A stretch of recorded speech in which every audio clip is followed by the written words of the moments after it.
Dia Allah yang menyertai hidup kita. Dia hadir di dalam hidup kita. Kuasanya sungguh nyata. Hey.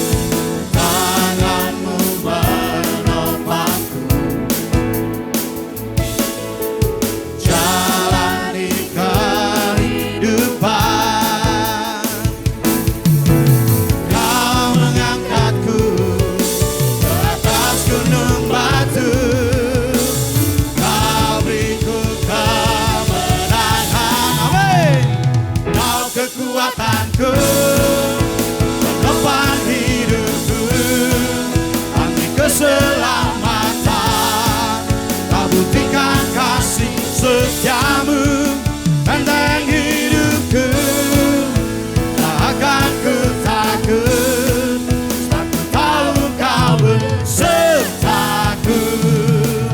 Yesus jaminan hidupku. Haleluya.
Setiamu benteng hidupku, tak akan ku takut, sebab ku tahu kau besertaku. Yesus jaminan hidupku. Dia Allah yang besar, yang hadir di dalam hidup kita, yang menguatkan iman kita tetap percaya akan kuasanya. Haleluya. Hey.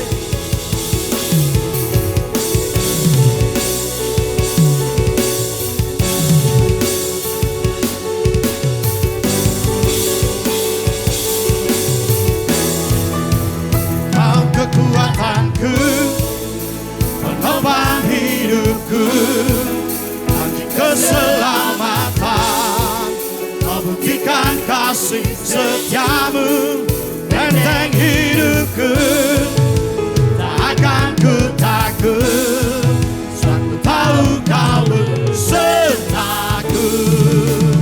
Yesus jaminan hidup. Kekuatanku, penopang hidupku, angin keselamatan, kau buktikan kasih setiamu, benteng hidupku, tak akan ku takut, aku tahu kau besertaku. Yesus jaminan hidup.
dan perlindunganku.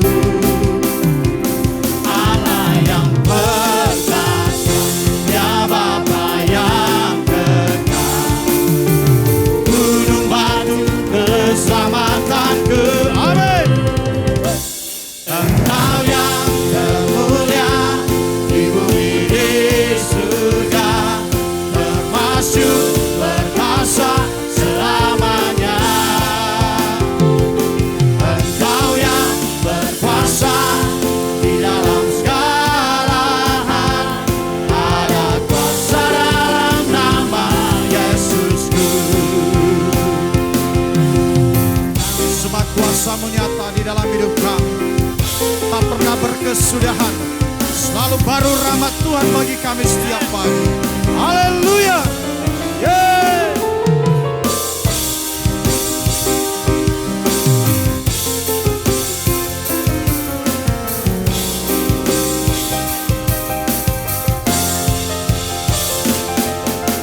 Nama di atas segala nama, nama yang telah membebaskanku.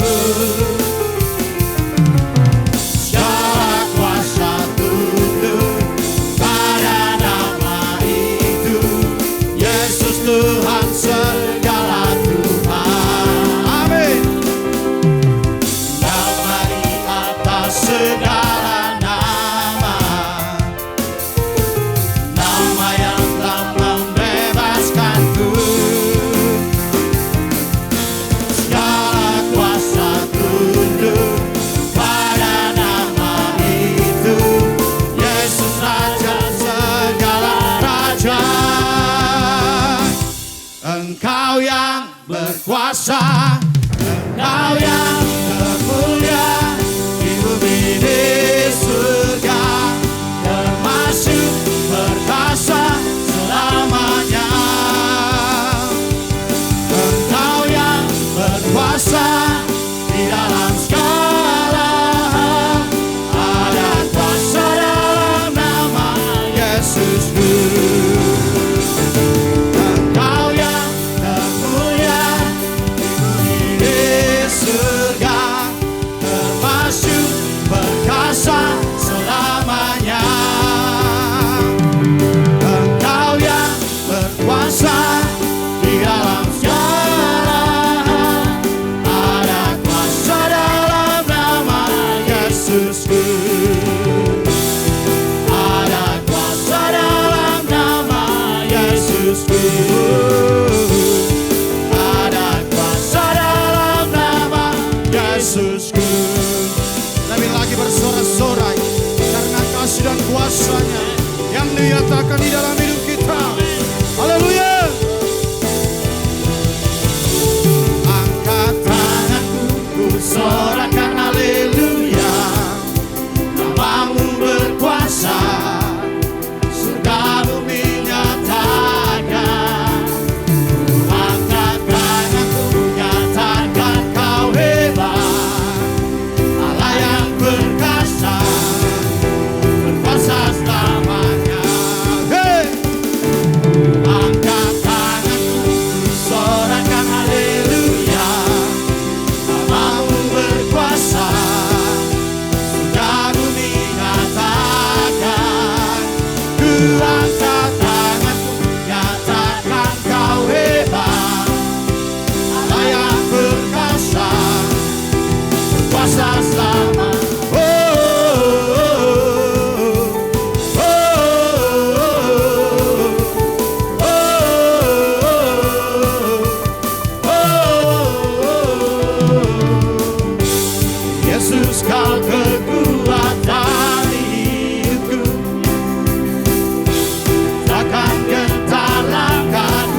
berkuasa selamanya. Angkat tanganku, ku sorakan haleluya. Namamu berkuasa, surga bumi nyatakan. Angkat tanganku, nyatakan kau hebat. Allah yang perkasa, berkuasa selamanya.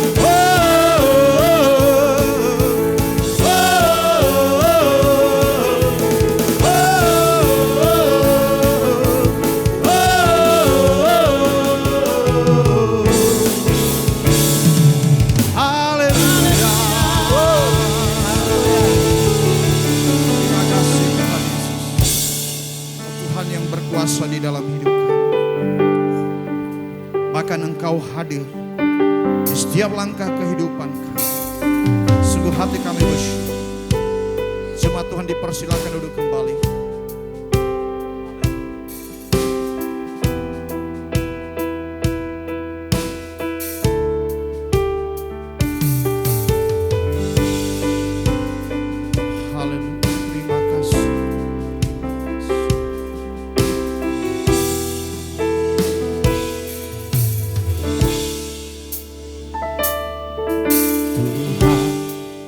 Kau sempurna dalam rencanamu dan karyamu.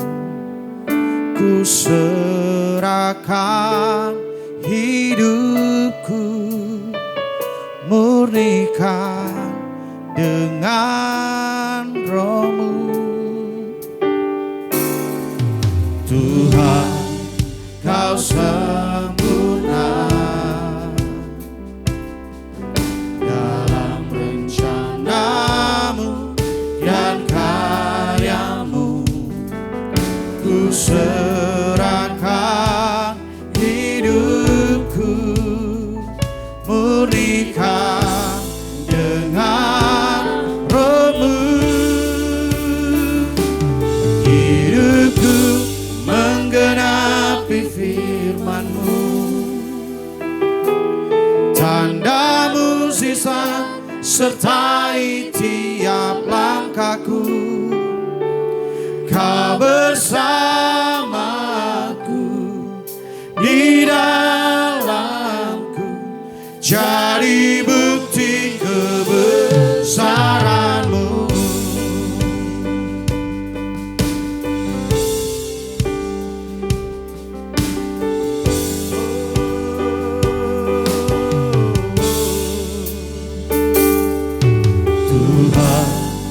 Kau sempurna dalam rencanamu dan karyamu. Ku serahkan hidupku, murnikan dengan Roh-Mu. Hidupku menggenapi firman-Mu, tanda mukjizat sertai tiap langkahku. Kau bersamaku, di dalamku, jadi bukti kebesaran-Mu. Hidupku menggenapi firman-Mu, tanda mukjizat sertai tiap langkahku. Kau bersamaku, di dalamku, jadi bukti kebesaran-Mu. Hidupku menggenapi firman-Mu, tanda mukjizat sertai tiap langkahku. Kau bersamaku, di dalamku, jadi bukti kebesaran-Mu. hidupku menggenapi firman-Mu. Tanda mukjizat sertai tiap langkahku. Kau bersamaku di dalamku, jadi bukti kebesaran-Mu. Hidupku menggenapi firman-Mu. Tanda mukjizat sertai tiap langkahku. Kau bersamaku di dalamku, jadi bukti kebesaran-Mu. Oh, hidupku menggenapi firman-Mu. Tanda mukjizat sertai tiap langkahku. Kau bersamaku di dalamku, jadi bukti kebesaran-Mu. Kau bersamaku di dalamku, jadi bukti kebesaran-Mu. Kau bersamaku di dalamku, jadi bukti kebesaran-Mu. Haleluya, haleluya, haleluya. Oh Tuhan, kuasa-Mu besar, nyata di dalam hidupku, yang menyertaiku. Ku percaya, ku percaya, ku percaya.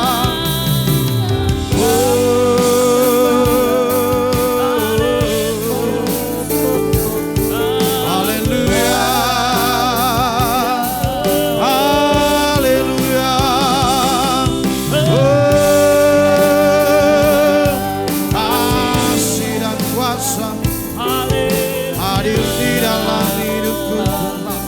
Haleluya, haleluya, haleluya. Oh, kasih-Mu memenuhi hidupku. Haleluya.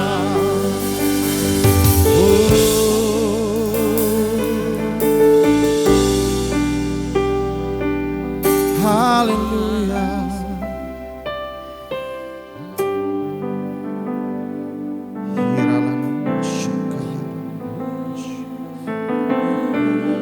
Hiralana shakaya, shikaralana shakaya, hilaralana shakaya, hilaralana shakaya. Oh,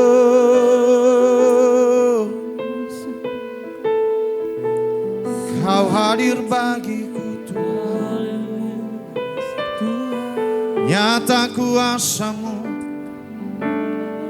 nyata kuasa-Mu. Oh,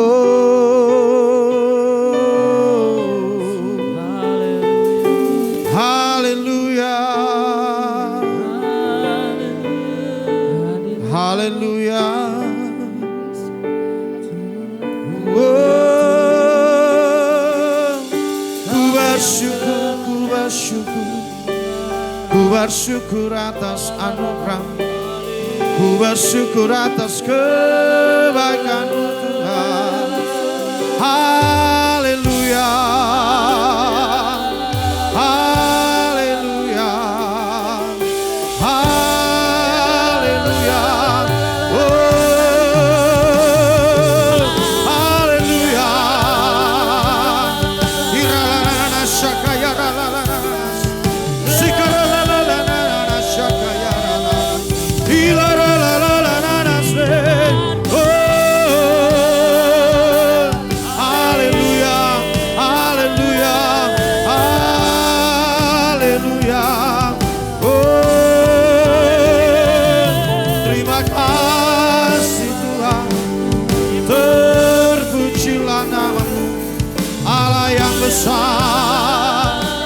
Allah yang perkasa, ku sembah Kau Tuhan, Allah kekuatanku, Allah kekuatanku. Oh, haleluya, haleluya, haleluya. Sebab kuasa-Mu besar, kuasa-Mu besar. Terima kasih, terima kasih. Haleluya. Terima kasih.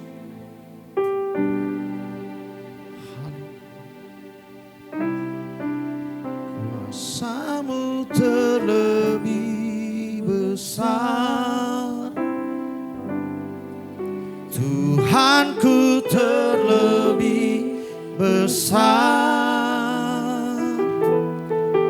tak pernah terlambat janji-Mu ya Tuhan, menolong hidupku. Kuasa-Mu terlebih besar, Tuhanku terlebih besar,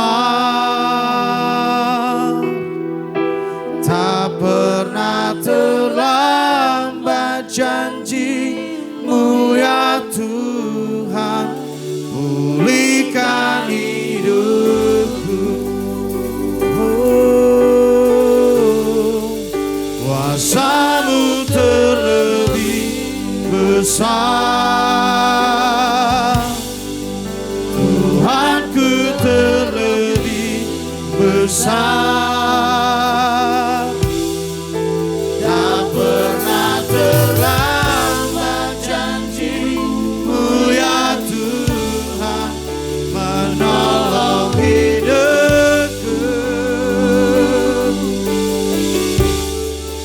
Kuasa-Mu terlebih besar, Tuhanku terlebih besar, tak pernah terlambat janji-Mu ya Tuhan, pulihkan hidupku. Ku percaya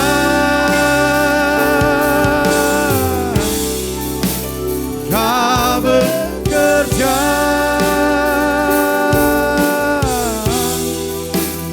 mendatangkan kebaikan di hidupku. Ku percaya Kau bekerja,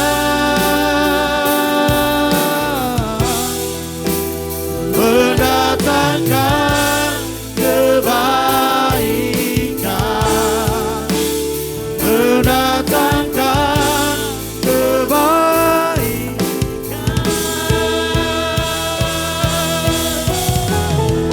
Kuasa-Mu terlebih besar. Jemaat Tuhan, mari kita berdiri bersama-sama. Tuhanku terlebih besar,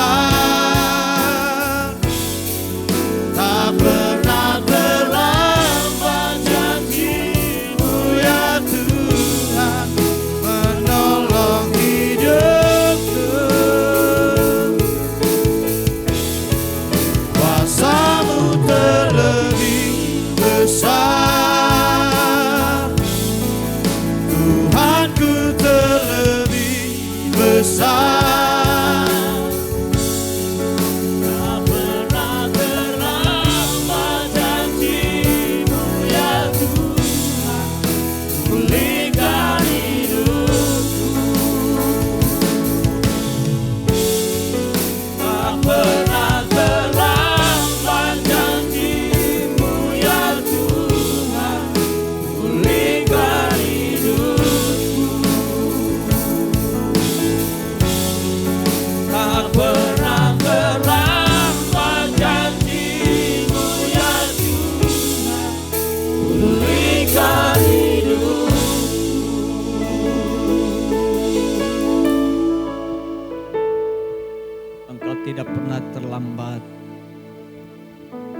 setiap menjawab doa dan permohonan kami. Ketika kami menaruh seluruh harapan kami kepada Tuhan dan meletakkan hidup kami ke dalam tangan-Mu, maka dengan kasih setiamu, Engkau menyatakan apa yang telah Engkau janjikan bagi kami. Kami bersyukur di pagi hari ini, kehadiran-Mu di dalam kehidupan kami, meneguhkan dan menguatkan kami untuk memandang hari esok kami.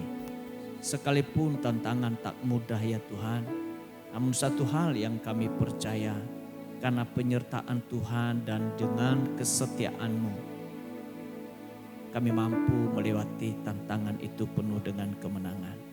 Waktunya Tuhan berbicara kepada kami lewat hamba-Mu yang telah Tuhan utus di tengah kami, anakmu JR.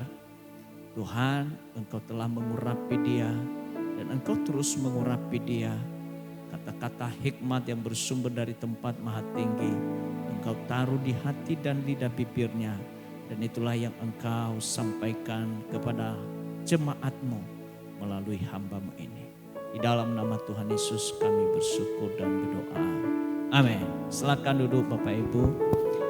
Bapak Ibu, saudara-saudari, merupakan suatu anugerah Tuhan bagi kita, di mana hamba Tuhan yang masih muda, ya saya panggil namanya JR, tetapi namanya adalah Jeremy Lemuel Rim Junior. Beliau adalah anak sulung dari Bapak Pendeta almarhum Yeremia Rim, pendiri Gereja Kristen Perjanjian Baru. Kalau tidak salah, Jeremy ditinggal Dedi waktu masih bayi. Ya, jadi ini sesuatu hal yang merupakan anugerah Tuhan kalau hari ini JR bisa berdiri di depan kita untuk menyampaikan firman Tuhan. Dan saya percaya nanti akan diperkenalkan lebih lagi. Yang penting JR sudah menikah. Karena sudah ada yang menanya-nanya semalam, sudah menikah belum ya? Sudah menikah dan sudah punya putri satu dan sedang ada dalam kandungan 6 bulan. Jadi sebentar lagi 2 ya. Oke, singkat saja dan kita sambut JR, persilakan JR untuk ke depan.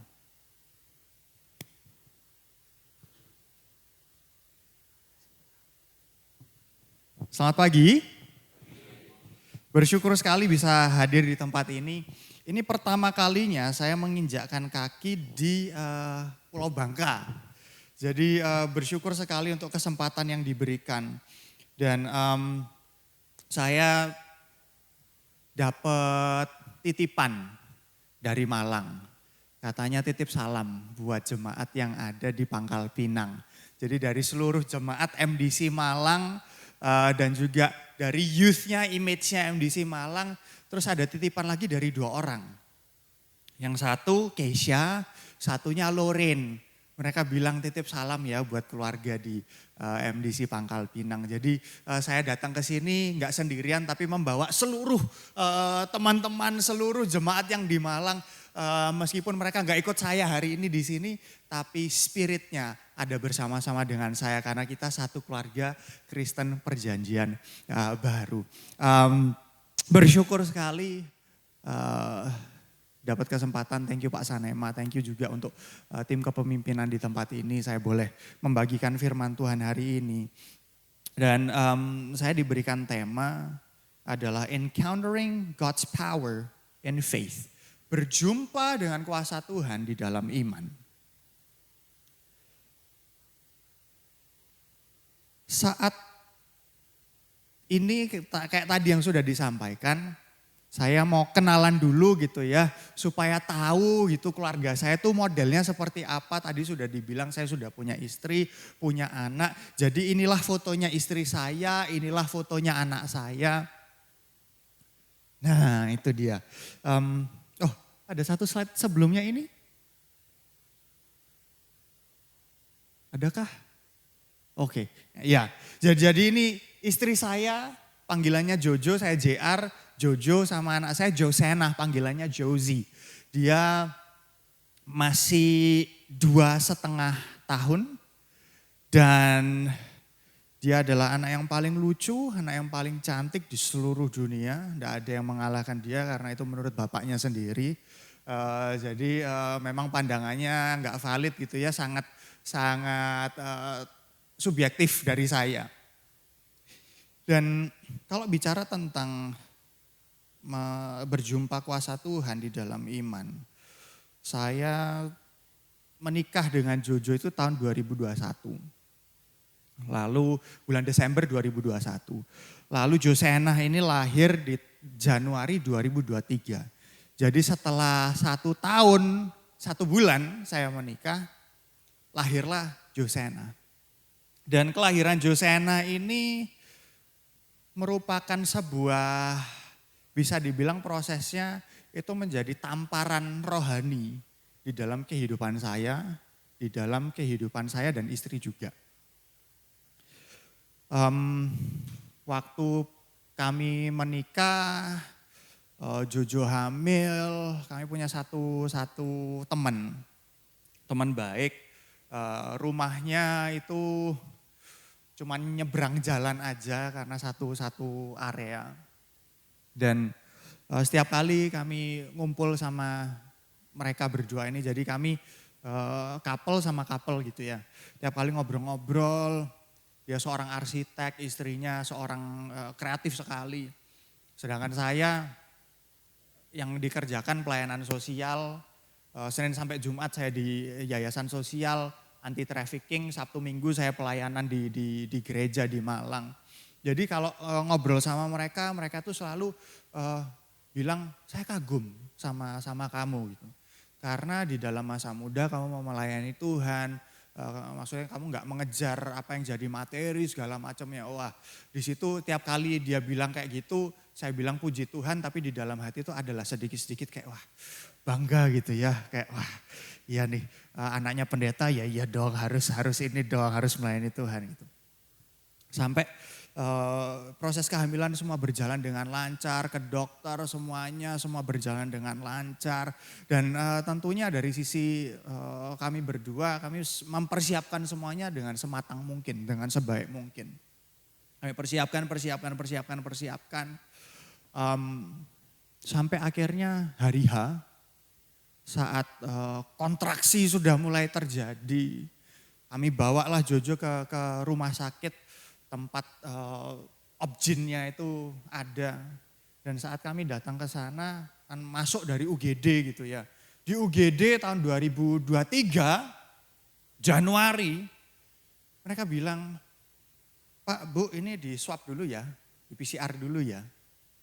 Karena protokol ini masih tetap dijalankan katanya. Oh ya udah dijalankan. Sudah di swab, sudah di PCR, dan hasil swabnya positif. Ditelepon lah ini dokter ini kandungannya. Dokter bilang, oh nggak apa-apa, pasti aman, tunggu aja Pak. Ini 3 jam lagi, 3 jam atau 4 jam lagi hasil PCR-nya keluar. Pasti aman, nggak apa-apa ditunggu aja. Kalau mau pulang dulu aja nggak apa-apa.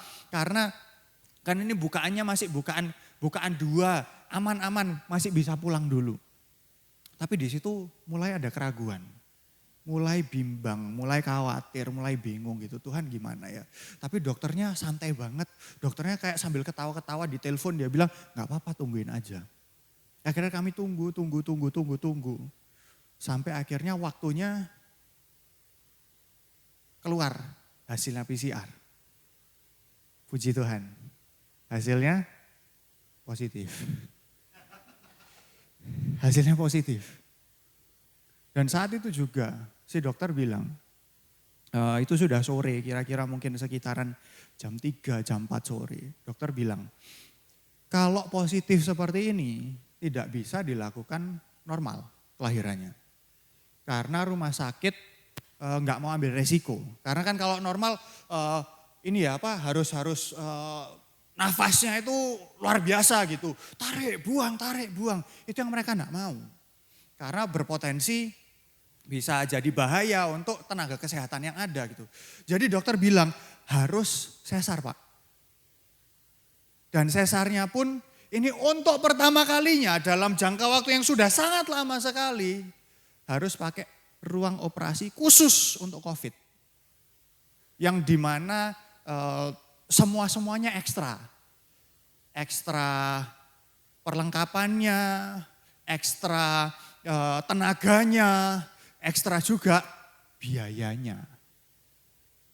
Yang tadinya kami persiapkan untuk kelahiran normal, sekarang harus untuk kelahiran sesar, bukan cuma sesar khusus, tapi sesar spesial pakai telur. Dengan harga yang spesial juga, spesial COVID.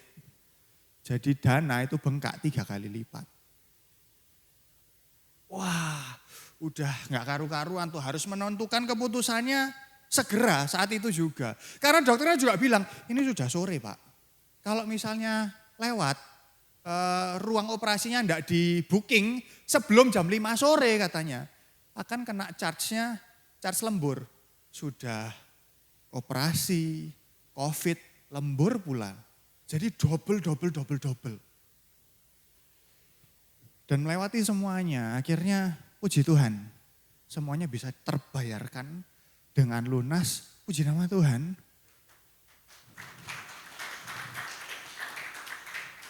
Meskipun ya nyicil 1 tahun gitu untuk bayarnya. Tapi puji Tuhan semuanya berjalan dengan lancar.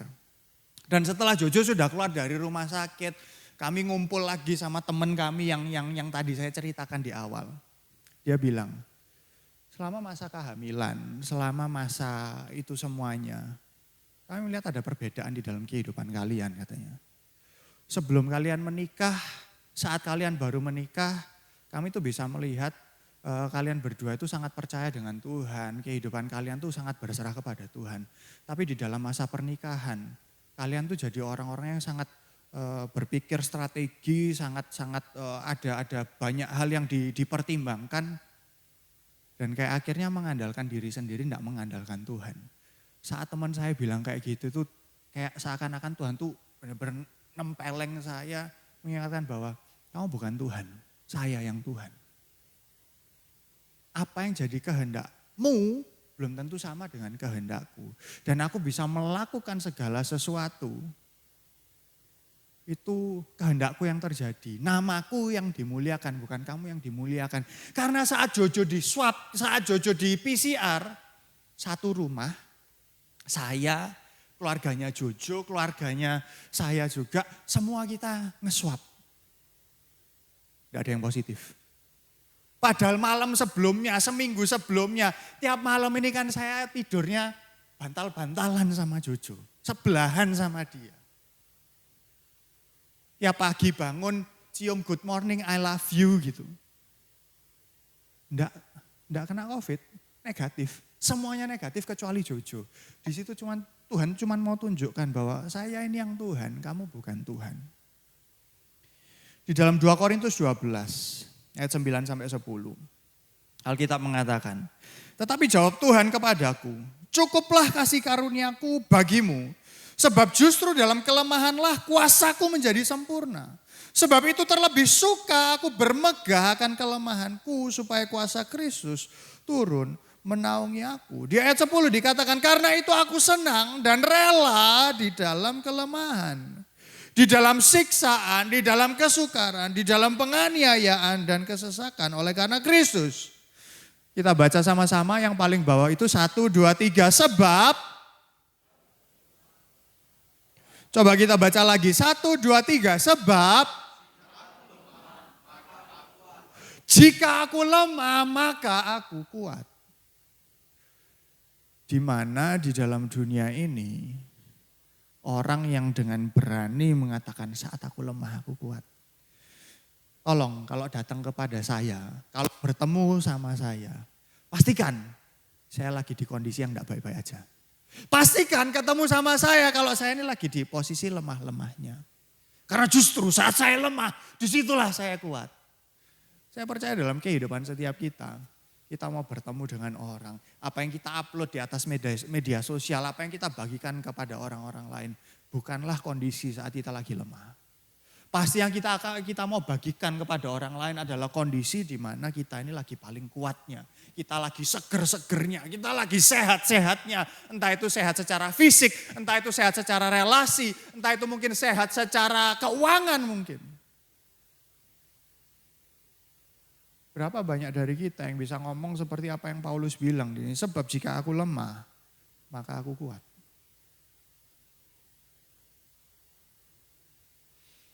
Bapak Ibu pernah main basket? Atau mainan dengan bola basket? Dibantul-bantulkan, dilempar-lempar. Di beberapa masa belakangan ini ada satu istilah yang lagi naik daun, khususnya di dalam bidang kesehatan mental. Kata ini namanya resilience. Coba dibilang ke kiri kanannya, resilience.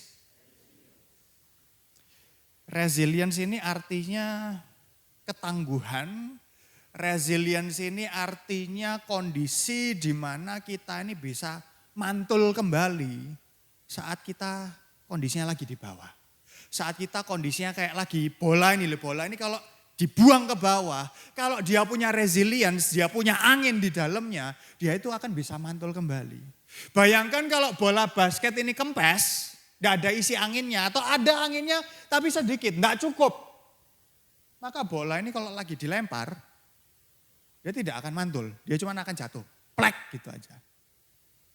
Mungkin ada mantul sedikit tapi langsung mati gitu. Tapi saat bola ini terisi dengan penuh, dengan angin. Bola ini jadi dia punya resilience. Dia punya daya pantul. Saat jatuh dia akan bisa naik kembali. Di dalam kehidupan kita, apa yang membuat kita ini bisa resilience di dalam kehidupan yang ada?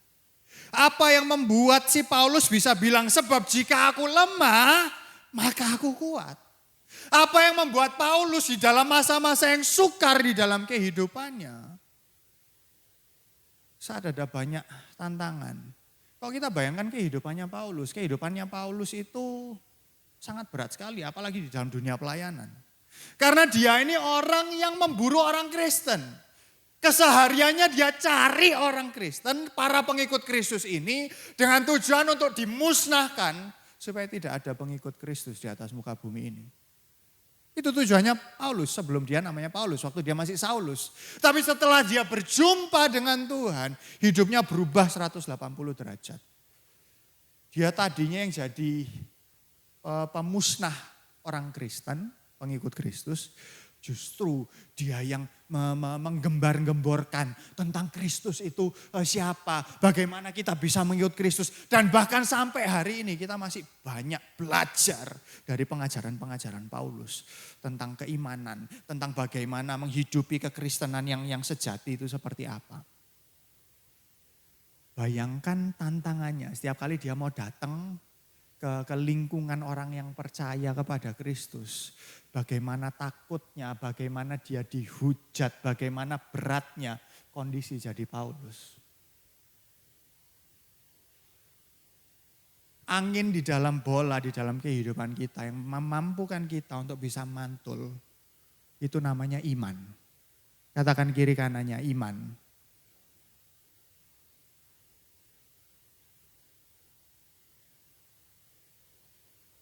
Kalau bicara tentang iman, di dalam DK itu sangat jelas sekali diajarkan. Di dalam DK ada ayat hafalan yang sampai kayaknya sudah hafal ngelontok gitu kalau orang Jawa bilangnya. Iman adalah dasar dari segala sesuatu yang kita harapkan dan bukti dari segala sesuatu yang tidak kita lihat. Berharap aja butuh iman. Berharap aja butuh iman. Membuktikan apa yang tidak kelihatan itu butuh iman. Bapak Ibu saudara-saudara, berapa banyak dari Bapak Ibu yang pernah order sesuatu online? Shopee mungkin, Tokopedia mungkin, atau mungkin telepon ke depot langganan, restoran langganan, kirim makanan ke rumah. Bayar dulu ya, transfer ke rekening ini. Dikirim QR-nya kah, dikirim nomor rekeningnya, terus langsung dikirim. Jebret uangnya. Pernah mikir nggak kalau sampai setelah kirim uang, barang itu enggak dikirim? Bukankah sebenarnya di dalam keseharian kita nih dilatih loh untuk hidup di dalam iman. Di dalam hal yang paling sederhana, order makanan, pesen Shopee, pesen Tokopedia. Kita ini sebenarnya hidup di dalam iman. Kita nggak sadar aja bahwa sebenarnya setiap hari kita ini hidup karena iman. Bapak Ibu pernah saya ini kalau di rumah, kalau biasanya ke tempat kerja karena biasanya masuk ke kampung-kampung jadi biasanya naik motor. Motor ini dia punya indikator untuk bensin, itu problem, masalah. Jadi setiap kali saya naik motor saya butuh iman. Ini bensin ada apa enggak? Kalau saya enggak mau ngecek gitu, enggak mau ngintip-ngintip, butuh iman gitu. Kadang-kadang dalam kehidupan kita, iman itu bisa terkaburkan. Iman itu bisa meleset. Jadi sebenarnya kita bukan hidup dari iman, tapi yang dihidupi ada replikasi kuasa Tuhan melalui sumber daya yang kita punya. Saya ini kan dulu waktu kuliah, S1-nya saya belajar tentang psikologi. Saya belajar psikologi 3,5 tahun di Texas. Setelah itu saya lulus, saya pindah ke Portland, saya sempat kerja ada setengah tahun. Jadi kayak semacam nanny, semacam perawat, semacam babysitter. Tapi untuk orang dewasa dengan kebutuhan khusus gitu. Lalu setelah itu saya lanjut dapat sponsor dari gereja di Surabaya untuk ngambil S2 teologi. Jadi saya selalu kalau ditanya waktu kuliah belajarnya apa? Saya belajar tentang manusia dan saya belajar tentang Tuhan. Weh, keren banget itu. Manusia dan Tuhan semuanya dipelajari. Jadi waktu saya sudah pulang ke Indonesia dan akhirnya ketemu sama Jojo gitu ya, ketemu sama istri saya. Waktu itu belum istri gitu. Kami sudah berteman itu dari sejak kelas 6 SD. Karena satu hari lagi sekolah minggu, tiba-tiba pintu terbuka, ada cahaya dari surga ngarah ke pintu. Tiba-tiba ada satu sosok perempuan yang sangat cantik sekali, lucu sekali, cute banget gitu. Dia masuk ke ruang sekolah minggu dan saya dengan mata berbinar-binar banyak bintang-bintangnya gitu melihat, wow. Siapakah gerangan ini? Perempuan yang cute banget selama ini belum pernah melihat. Dan dari situ kami berteman dengan sangat baik. Kami tumbuh sama-sama di sekolah minggu, pelayanan bareng, sempat suka-sukaan, sempat putus nyambung, sempat waktu saya kuliah di Amerika, dia kuliah di UPH di Jakarta, kami sempat punya long distance relationship gitu. Sampai satu masa saya melakukan sebuah hal yang gak benar dan itu akhirnya merusak hubungan kami. 5 tahun kami gak kontak sama sekali. Dan waktu pulang Indonesia for good, saya full time di gereja. Waktu saya masuk ke kantor gereja, buka pintunya, waktu itu ruangannya tuh pakai hall besar, terus habis gitu dikasih sekat. Jadi waktu saya masuk ke biliknya intergenerasi, karena waktu itu saya kampus koordinator, jadi untuk pelayanan mahasiswa. Jadi masuk ke areanya pelayanan intergenerasi, di situ ada pelayan yang untuk sekolah minggu, ada yang untuk remaja. Waktu saya masuk, saya lihat di sebelah kiri itu ada Jojo. Duduk di situ, saya kaget banget karena 5 tahun sudah gak pernah komunikasi. Dan itu menjadi momen yang sangat awkward, sangat aneh, sangat gak nyaman. Kayak ya sekantor, ya tiap hari ketemu, ya gimana nih. Tapi sebenarnya sebelum saya balik Indonesia, di akhir-akhir tahun 2016 saya tuh kayak semacam ngomong sama Tuhan, Dibilang kayak guyonan ya mungkin guyonan, serius ya sebenarnya serius juga. Tapi saya tahu itu sebuah hal yang nggak mungkin terjadi. Tuhan kalau misalnya bisa balik sama Jojo, saya mau sih. Karena selama ini kayak hubungan pacaran-pacaran yang saya punya, kayaknya yang paling baik, yang paling positif, yang paling memuliakan Tuhan itu saat saya punya hubungan sama Jojo. Jadi saya bilang sama Tuhan, Tuhan kalau ada kesempatan, kalau memungkinkan ya kayaknya sih nggak mungkin. Saya mau balik sama Jojo. Makanya waktu hari pertama saya masuk kantor ngeliat Jojo ada di situ, saya kayak, Tuhan awkward sih, aneh banget sih. Ya saya nggak tahu ini Tuhan jawab doa apa gimana, saya nggak tahu gitu. Tapi aneh banget sih. Dan akhirnya mau nggak mau harus memulai percakapan. Mau nggak mau harus merendahkan diri untuk minta maaf akan kesalahan yang dulu pernah dibuat. Rekonsiliasi terjadi, berharap paling nggak bisa jadi teman lah. Bisa ngobrol lagi lah. Nggak harus seperti yang saya doakan dan harapkan. Tapi karena saya belajar tentang Tuhan dan tentang manusia gitu ya. Saya menggunakan segala ilmu yang saya punya. Berusaha untuk mendekati lagi, ambil hatinya, berusaha untuk supaya bisa mengembalikan trust yang hilang, mengembalikan kepercayaan yang hilang. Tahun pertama, saya berhasil dapatkan hatinya. Tahun kedua dan tahun ketiga, orang tuanya Jojo dan orang tua saya. Wah, saya sudah punya 3,5 tahun, ditambah setengah tahun kerja di dalam dunia mental health, di dalam dunia psikologi. Ditambah 2 tahun saya kuliah master Christian leadership teologi. Dan segala ilmu yang saya punya, dengan segala pengalaman yang saya punya, saya keluarkan jurus-jurus pamungkas ke orang tuanya Jojo, ke orang tua saya. Dan dari 3 tahun ini, tahun pertama saya dapatkan hatinya Jojo. Tahun kedua, tahun ketiga, saya gagal total. Gagal total. Orang tuanya Jojo tidak setuju, mami saya tidak setuju karena mereka punya pandangan tentang apa yang jadi impian mereka, apa yang jadi harapan mereka untuk anak-anak mereka. Tentunya setiap orang tua punya hal yang diinginkan, punya harapan, punya nilai-nilai mungkin yang dibawa di dalam keluarga ini. Tapi akhirnya semuanya ini hancur seakan-akan. Tahun keempat. Di situ sudah benar-benar helpless, benar-benar putus harapan, nggak tahu harus mau ngapain lagi. Sampai kepada titik di mana kayak temanku kayaknya ini baik nih. Aku percaya nih sama temanku ini. Jo, kamu mau gak tak kenalin sama temanku ini? Karena sudah benar-benar putus harapan.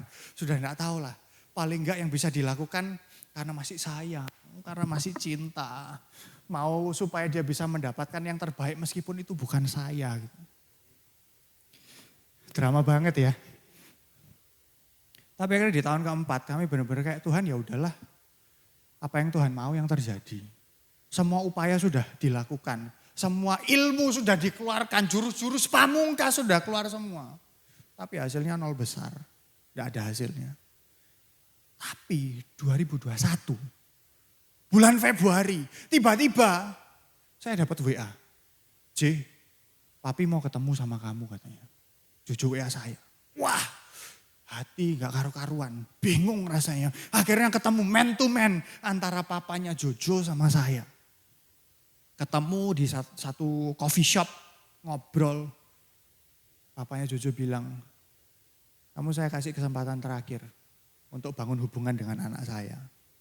Kalau enggak, ya sudah enggak. Karena kalian sudah mulai berumur, sudah mulai usia juga. Waktu itu 29 tahun. Jadi ya sama-sama kasihan kalau harus nunggu terlalu lama. Jadi saya kasih kesempatan terakhir. Kalau iya, iya, kalau enggak. Di situ saya suka cita sekali. Bukan lampu hijau, enggak apa-apa. Lampu kuning. Lampu kuning. Hampir oke. Sip, puji Tuhan. 6 bulan kemudian, bulan Agustus, bulan saya ulang tahun.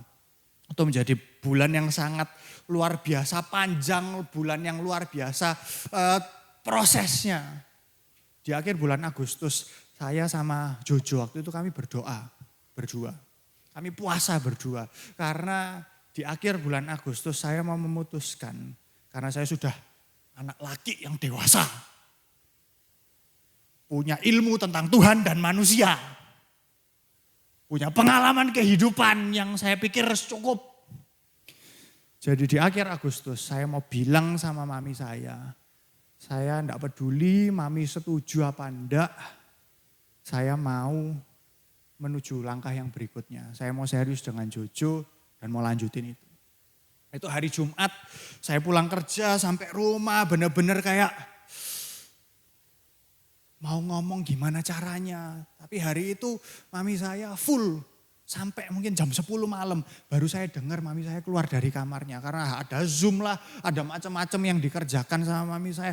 Jam 10 malam mungkin setengah 11 saya dengar pintu kamar terbuka. Langsung cepet-cepet saya keluar kamar ke ruang tamu berusaha untuk menemui sambil Tuhan ini ngomong apa. Saya mau buka omongannya seperti apa. Masa saya langsung masuk ke situ nanti konflik ini di dalam keluarga. Karena saya maunya yang kami mau adalah kalau sampai kami menikah ada berkat dari keluarga. Ada berkat dari orang tua. Karena tanpa berkat dari orang tua, ya berkat Tuhan kan enggak mungkin bisa mengalir. Gitu. Jadi bingung gimana mau ngomongnya, basa-basi, halo mam gimana hari ini, gimana Zoom-nya. Itu sebenarnya cuma basa-basi sambil mikir gitu, apa yang mau diomong. Tapi tiba-tiba mami saya buka omongan, J kamu ini lagi doain mami kah? Di situ saya langsung, ini dia celahnya. Iya mama memang. Jadi kami ini lagi doain mami selama seminggu ini kami berdoa, kami berpuasa. Karena mau ngomong tentang begini. Wah saya langsung keluarin semuanya. Dan mami saya cuma bilang, karena mami tadi malam gak bisa tidur. Mami berdoa sama Tuhan, gelisah tentang hubunganmu sama Jojo. Mami berdoa sama Tuhan. Dan Tuhan cuma bilang, itu sudah ada di depan matamu, ngapain toleh-toleh lagi. Dan saat kami berserah, Tuhan bertindak. Saat kami berserah, Tuhan melakukan mujizatnya yang di luar akal pikiran kami. Dan di malam itu hari Jumat, mami saya langsung tanya, jadi maunya kapan kamu menikah sama Jojo? Kami cuma punya request 17 Desember. Ini Agustus akhir saya bilang sama mami saya. Mami saya bilangnya, mami cuma punya request satu, kalau kamu nikah sama Jojo 17 Desember. Karena itu saat tanggal dari saya meninggal. Jadi mami kepingin supaya ada tanggal yang bisa mengimbangi lah gitu, memori pahit tersebut gitu. Dan daripada mami berubah pikiran, Desember tahun ini gitu. Jadi waktu persiapan pernikahan kami hanya 3 bulan. Benar-benar ngebut gak karu-karuan. Berapa banyak tapi dalam kehidupan kita seringkali kita berusaha untuk mereplikasi kuasa Tuhan melalui sumber-sumber daya yang kita punya. Resource yang ada. Kalau kita ngelihat kisahnya Musa dan orang-orang pintar, ahli-ahli nujum di Mesir. Saat dia berjumpa dengan Fir'aun, Musa melakukan ngubah tongkat jadi ular.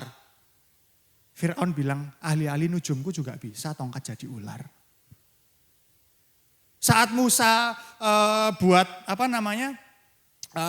kodok-kodok itu, air jadi darah, ahli nujum, kami juga bisa melakukan itu. Berapa banyak dari kita yang sebenarnya dalam hidup kita ini kayak Daud dan Goliat. Kita enggak jadi Daudnya, tapi kita jadi Goliatnya.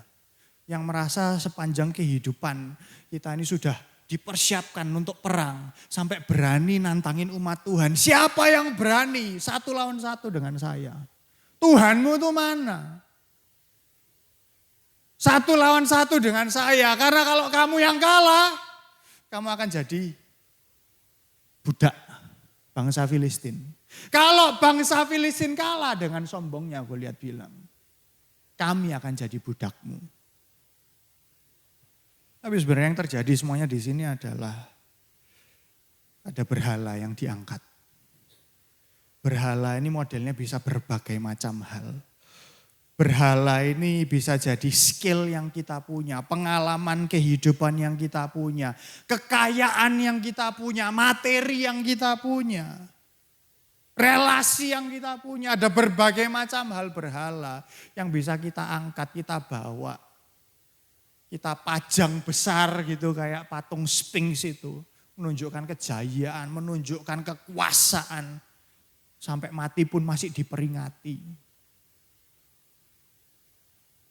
Bukankah sebenarnya Alkitab mengajarkan kita untuk bukan kita ini memberhalakan berkat Tuhan dalam kehidupan kita. Tapi justru yang firman Tuhan ajarkan adalah supaya kita punya iman seperti anak kecil. Encountering God's power in faith. Mengalami kuasanya Tuhan dengan iman. Iman seperti anak kecil. Bukankah ini sebenarnya yang dibutuhkan? Bukankah Alkitab mengajarkan kepada setiap kita bahwa iman seperti anak kecil ini loh, kayak Gideon. Saat Tuhan tunjuk dia untuk memimpin bangsa Israel untuk perang. Gideon ini jadi anak kecil yang takut, yang gak berani, yang minta tanda berbagai macam. Dan tandanya yang dia minta kepada Tuhan ini seakan-akan tanda yang gak masuk akal. Dia ambil bulu domba, karpet domba itu, dia taruh di depan Tuhan.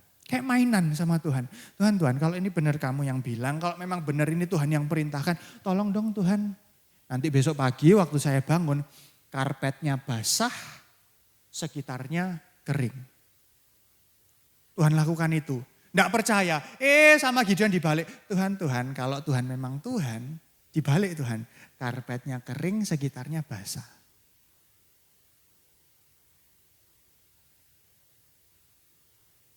Sampai dia dibawa ke pinggir sungai. Semuanya disuruh minum dari sungai itu. Dan kita tahu kisahnya yang diambil adalah mereka yang minumnya pakai tangan. Bukankah Alkitab mengajarkan kita tentang kisahnya 5 roti 2 ikan? Saat masa sulit, saat masa harusnya orang-orangnya diusir, Tuhan bilang kasih makan mereka. Tuhan pakai apa mau kasih makan? Tiba-tiba ada anak kecil yang datang. Aku punya 5 roti 2 ikan. Mungkin banyak orang yang bilang, enggak masuk akal mau kasih makan segini banyak orang. 5.000 itu cuma cowoknya aja. Kamu enggak ngitung anak-anaknya. Kamu enggak ikut hitung cewek-ceweknya seberapa banyak.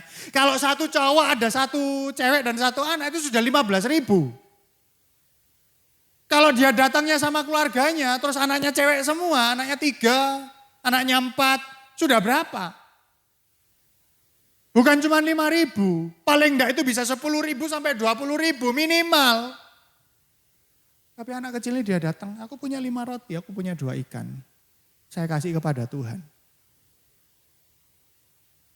Bukankah sebenarnya ini yang Alkitab ajarkan untuk kita punya iman seperti anak kecil? Yang bukan mengandalkan resource yang kita punya. Bukan mengandalkan sumber-sumber daya yang kita ada. Tapi kita bisa mengisi bola kehidupan kita dengan iman. Untuk mengalami kuasanya Tuhan di dalam kehidupan setiap kita. Yohanes 3 ayat 30 mengatakan, ia harus semakin besar, tetapi aku harus semakin kecil.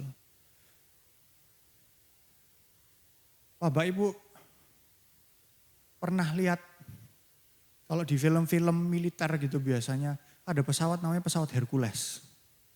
Pesawat yang gede banget, dia bisa membawa tank, bisa membawa personel yang banyak, dia bisa bawa macam-macam. Mobil perang dia bisa bawa, tank dia bisa bawa, kapal dia bisa bawa, orang bisa dia bawa. Bahkan pesawat lain pun itu bisa dibawa. Bukankah sebenarnya pesawat itu kayak kehidupan kita?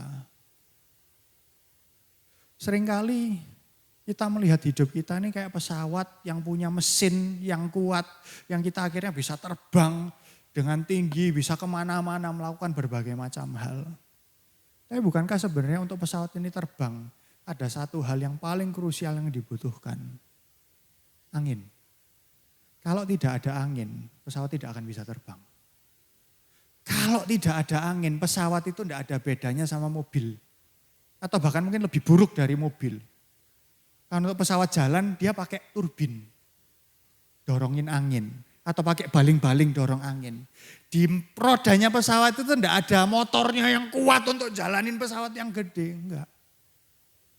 Mobil lebih kuat untuk bisa jalan. Tanpa adanya angin, pesawat ini enggak bisa terbang, pesawat ini enggak bisa gerak. Bukankah hidup kita ini kayak pesawat dan Tuhan itu kayak anginnya yang seringkali enggak kelihatan, seringkali enggak bisa secara nyata kita lihat, tapi bisa kita rasakan secara nyata dalam kehidupan kita. Dan saat kita naik, kalau pesawat itu naik di atas angin, untuk pesawat ini dia bisa terbang semakin tinggi, dan itu perlu berhadapan dengan angin, face on. Kalau angin ke kanan, pesawat perlu ke kiri supaya dia bisa naik dengan luar biasa. Tadi malam waktu saya persiapkan PowerPoint ini, saya lagi cari-cari foto-foto pesawat. Saya menemukan ada satu tipe pesawat yang unik sekali. Dia namanya STOL, S-T-O-L, Short Take Off and Landing. Jadi pesawat ini dia bisa take off, cuman jarak yang sangat pendek sekali. Bahkan kalau di dalam kompetisinya itu ada yang bisa take off kurang dari 10 meter dia bisa langsung take off. Untuk pesawat ini dia bisa take off dengan cepat. Dia butuh tubuh yang sangat ringan, tapi butuh angin yang kuat untuk dia bisa ngangkat sebegitu cepatnya. Dalam kehidupan Bapak, Ibu, Saudara sekalian, saya juga termasuk. Bukankah kalau kita mau naik ke level yang lebih tinggi, kita butuh Tuhan dalam kehidupan kita? Bukankah dalam kehidupan kita ini perlu untuk aku ini harus semakin kecil, Tuhan yang semakin besar. Supaya pesawat kehidupan kita ini bisa naik dengan cepat. Semakin lama kita taruh, kita semakin besar. Semakin kita kecilkan Tuhan dalam kehidupan kita. Akan semakin banyak perjuangan yang harus dilakukan. Akan semakin banyak posisi di darat yang harus dikerjakan. Tidak akan terbang-terbang. Yakub bergulat dengan Allah. Apakah kita di dalam kehidupan kita juga bergulat dengan Allah? Apakah di dalam kehidupan kita ini benar-benar mau untuk serius bergulat dengan Tuhan? Berurusan dengan Tuhan, atau kita cuma taruh Tuhan dalam kehidupan kita tuh kalau Sabtu, kalau Minggu, kalau kita lagi kesan, kalau kita lagi di dalam jam doa yang kita punya, tapi dalam keseharian kita tidak benar-benar bergulat dengan Tuhan, tidak hidup bersama dengan Tuhan. Saat Tuhan itu menunjukkan dirinya dalam kehidupan setiap kita, apakah memang benar kita ini meresponi Tuhan dengan baik, atau kita bilang sama Tuhan, Tuhan sebentar ya biar aku urusin bisnisku, Tuhan sebentar ya biar aku urusin keluargaku dulu, Tuhan sebentar ya biar aku deal dengan apa yang aku harus kerjakan, nanti kalau saya butuh Tuhan baru saya panggil Tuhan. Apa kita benar-benar serius dengan Tuhan? Di dalam Kejadian 32, 35 dan 38 ini dikatakan ketika orang itu melihat bahwa ia tidak dapat mengalahkannya. Ini Yakub ini bergulat sama Tuhan. Ia memukul sendi pangkal paha Yakub sehingga sendi pangkal paha itu terpelecok ketika ia bergulat dengan orang itu. Dan 38 dikatakan lalu kata orang itu, namamu tidak akan disebutkan lagi Yakub, tetapi Israel. Sebab engkau telah bergumul melawan Allah dan manusia dan kau menang. Pergumulan kita dengan Tuhan adalah pergumulan iman kita. Pergumulan iman kita itu akan menghasilkan identitas yang baru di dalam dia. Yakub namanya diganti jadi Israel.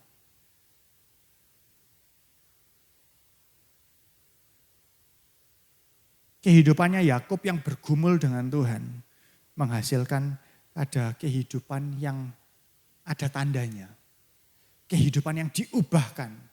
Dibilang Yakub itu dipukul pangkal pahanya dan dia akhirnya jadi pincang. Di saat aku lemah, di situ aku kuat. Karena disitulah aku bergumul dengan Tuhan. Karena disitulah aku melihat penyertaan Tuhan. Karena disitulah aku melihat kuasa Tuhan menjadi sempurna di dalam kelemahanku. Karena disitulah aku melihat memang mungkin aku lemah, mungkin aku kecil, mungkin aku tidak bisa melakukan berbagai macam hal. Tapi yang aku tahu adalah Tuhan bersama-sama dengan aku. Tapi yang aku tahu adalah Tuhanku hidup. Tapi yang aku tahu adalah Tuhanku berkuasa. Tapi yang aku tahu Tuhanku mampu melakukan apa yang aku tidak mampu lakukan. Dan dia berjalan bersama dengan aku. Identitasku diubahkan, imanku dikuatkan, kehidupanku mengalami kuasa Tuhan yang nyata setiap harinya.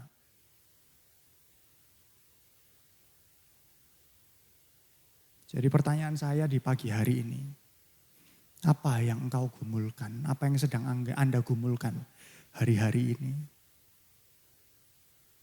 Kalau kita mau berjumpa kuasa Tuhan di dalam iman, kalau kita mau mengalami kuasanya Tuhan di dalam iman kita, apa yang sedang kita gumulkan hari-hari ini? Apakah memang benar kita berjalan bersama dengan Tuhan? Apakah ada berhala di dalam kehidupan kita? Saya boleh minta pemain musik? Apakah ada berhala di dalam kehidupan kita yang ternyata kita pegang erat? Ternyata bukan Tuhan yang kita pegang. Ternyata ada dewa-dewa lain dalam kehidupan kita. Dewa keuangan, dewa hubungan, dewa kesehatan. Hal apa yang sedang digumulkan? Maukah kita level up di dalam iman kita? Mau kita masuk ke dalam level yang baru bersama dengan Tuhan? Masuk kepada perjalanan iman. Semakin tinggi, semakin kuat, semakin mengalami Tuhan dalam kehidupan kita. Saya boleh minta Bapak Ibu boleh pejamkan mata.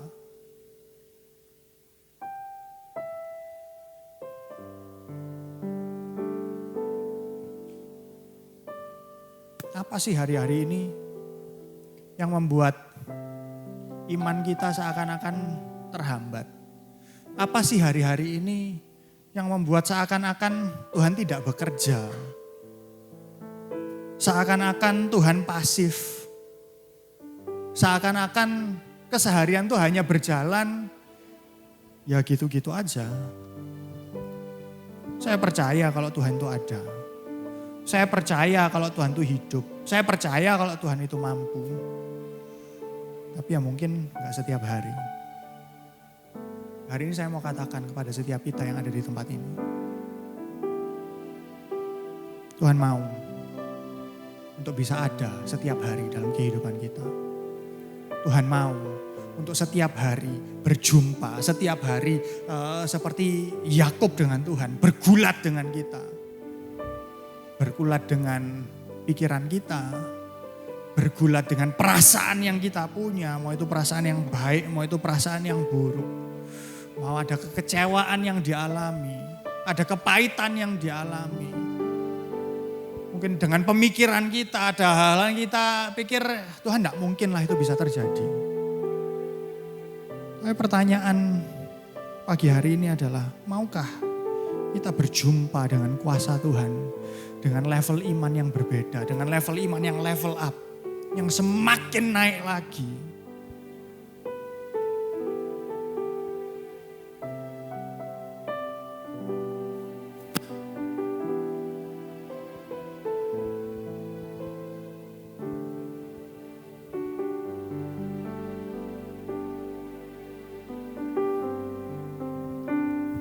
Sekali Yesus, selamanya Yesus, harapanku takkan hilang, karena kasih-Nya sekarang ku ada. Oh Yesusku, ku cinta Kau selamanya. Jadikan lagu ini doa Bapak Ibu sekalian. Sekali Yesus, selamanya Yesus, harapanku tak akan hilang. Mungkin kondisi sekitar kita bisa bilang, karena kasih-Nya, kalau seakan-akan banyak hal yang tidak mungkin. Oh Yesusku, mungkin orang-orang sekitar kita bisa mengecewakan. Tapi biarlah pengharapan kita ini cuma ada di dalam Yesus. Selamanya Yesus, harapanku tak akan hilang, karena kasih-Nya sekarang ku ada. Oh Yesusku, ku cinta Kau selamanya. Bapak, kami bersyukur untuk pagi hari ini. Kau ingatkan kami Tuhan, supaya hidup kami dipenuhi oleh iman di dalam Engkau saja. Biar tidak ada berhala-berhala yang menghalangi kehidupan kami. Untuk kami bisa resilient di dalam menghadapi kehidupan yang ada. Ajarkan kami Tuhan supaya kami boleh semakin kecil. Supaya Engkau menjadi semakin besar dalam kehidupan kami. Ajarkan kami Tuhan supaya kami boleh berharap hanya kepada Engkau saja. Biar saat aku lemah aku menjadi kuat. Karena aku tahu ada Allah yang bersama dengan aku. Ada Allah yang menyertai kehidupanku. Ada Allah yang mengubahkan identitas, mengubahkan kehidupanku. Menandai kehidupanku. Supaya setiap hari di dalam kelemahanku aku bisa melihat kuasa Allah menjadi sempurna. Aku bisa melihat bahwa Engkau Allah yang menyertai. Terima kasih Bapak. Sekali Yesus, selamanya Yesus. Harapanku takkan hilang. Karena kasih-Nya sekarang ku ada. Oh Yesusku, ku cinta Kau selamanya. Mari kita bangkit berdiri Bapak Ibu. Oh, dalam segala keadaan, waktu berlimpah maupun kurang, tetap Yesus yang mempesona hatiku. Dia beri damai dan kesempatan baru. Di setiap musim kehidupan, waktu ku kuat maupun lemah, tetap Yesus yang mempesona hatiku. Dia beri damai dan kesempatan baru. Sekali Yesus, selamanya Yesus. Harapanku tak akan hilang. Karena kasih-Nya sekarang ku ada. Oh Yesusku, ku cinta Kau selamanya. Oh sekali Yesus, selamanya Yesus. Harapanku tak akan hilang. Sekarang kasih-Nya sekarang ku ada. Oh Yesusku, ku cinta Kau selamanya. Bapak, saudara-saudari,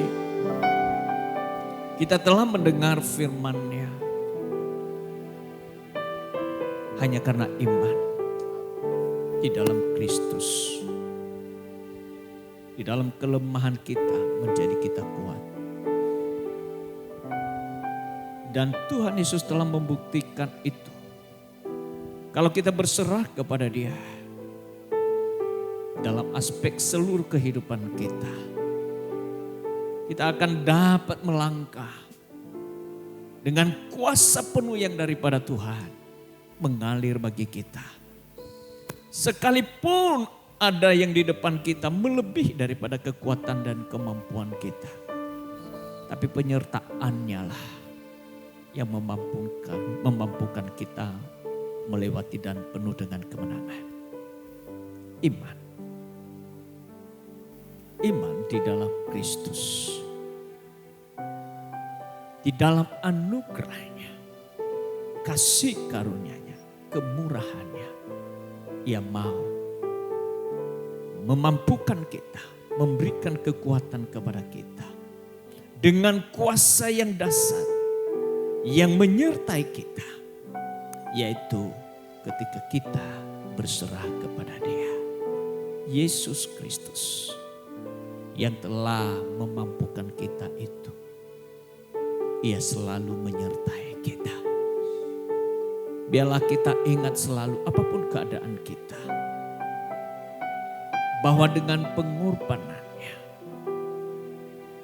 tubuh dan darahnya Ia relakan bagi kita. Supaya kita dapat menatap hari esok kita. Tidak di dalam rasa takut dan cemas gelisah.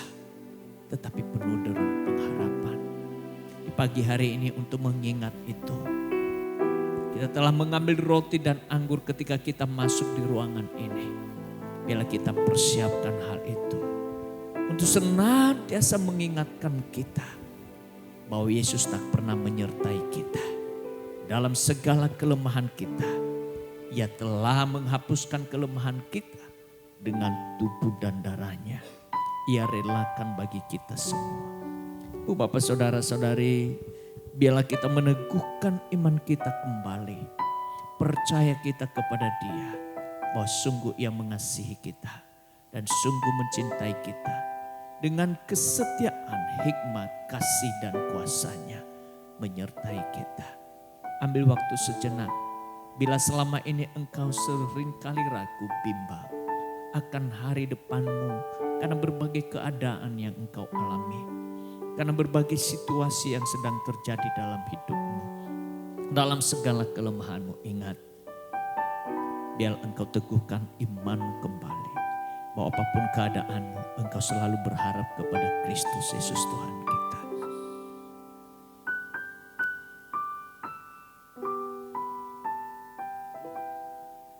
Mari kita angkat roti ini. Sebab apa yang telah kuteruskan kepadamu, telah aku terima dari Tuhan, yaitu bahwa Tuhan Yesus pada malam waktu Ia diserahkan, mengambil roti. Dan sesudah itu Ia mengucap syukur atasnya. Ia memecah-mecahkannya dan berkata, inilah tubuhku yang diserahkan bagi kamu. Perbuatlah ini menjadi peringatan akan aku. Mari makan di dalam nama.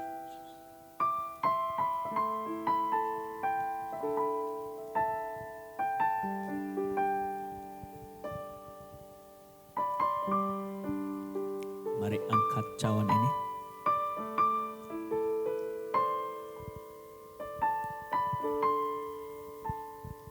Demikian juga Ia mengambil cawan sesudah makan. Lalu berkata, cawan ini adalah perjanjian baru yang dimeteraikan oleh darahku. Perbuatlah ini setiap kali kamu meminumnya menjadi peringatan akan aku. Mari minum di dalam nama Tuhan Yesus.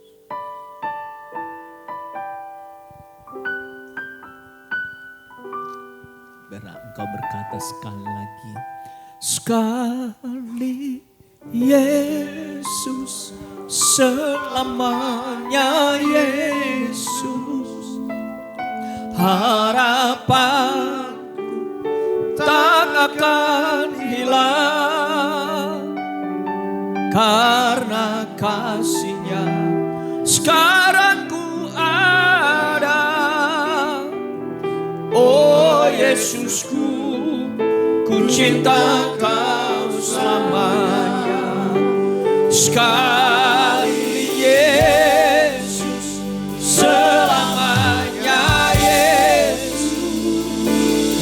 Harapan tak akan hilang. Karena kasih-Nya sekarang ku ada.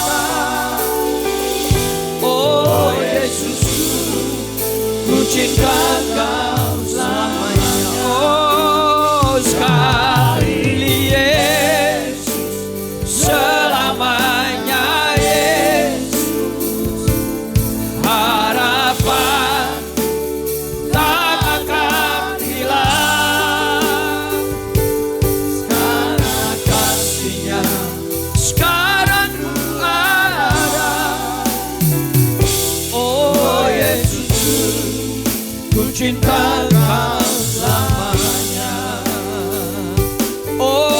Yesusku, ku cinta Kau selamanya. Oh Yesusku, ku cinta Kau selamanya. Ya biarlah semua hal yang kami dengar di pagi hari ini tertulis itu dalam hati kami dan Engkau taruh di akal budi kami, sehingga di tengah kegelapan dunia ini kami mampu berjalan bukan dengan kekuatan kami, bukan dengan segala yang ada pada kami, tapi karena Allah yang hidup, yaitu Yesus Kristus yang telah mati di salib, dikubur 3 hari kemudian bangkit, dan Engkau berikan hidup bagi orang yang percaya kepada Engkau. Kami menaruh seluruh hidup kami dan harapan kami hanya kepada Kristus, Tuhan dan Juru Selamat kami. Dalam nama Tuhan Yesus kami berdoa. Amin. Silakan dulu Bapak Ibu. Shalom, kami menyambut dengan sukacita Bapak Ibu Saudara-saudari yang beribadah pada hari ini. Dan selamat datang bagi Bapak Ibu Saudara-saudari yang baru pertama kali hadir untuk beribadah bersama kami di GKPB MDC Pangkal Pinang. Berikut MDC News.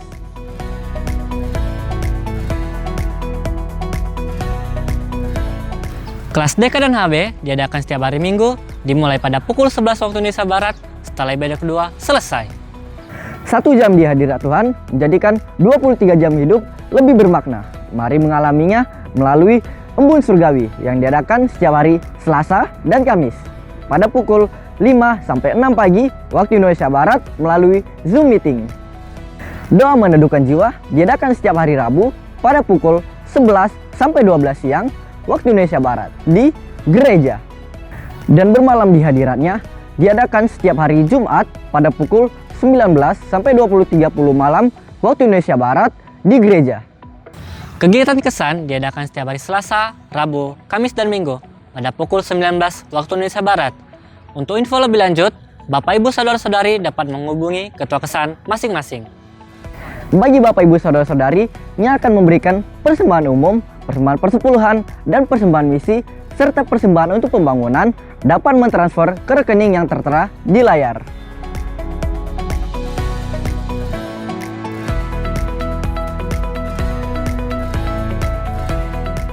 Untuk mengetahui info lebih lanjut tentang Gereja GKPB MDC Pangkal Pinang, Bapak Ibu Saudara-saudari dapat mengikuti Facebook dan Instagram MDC Pangkal Pinang atau subscribe akun YouTube Gereja GKPB MDC Pangkal Pinang.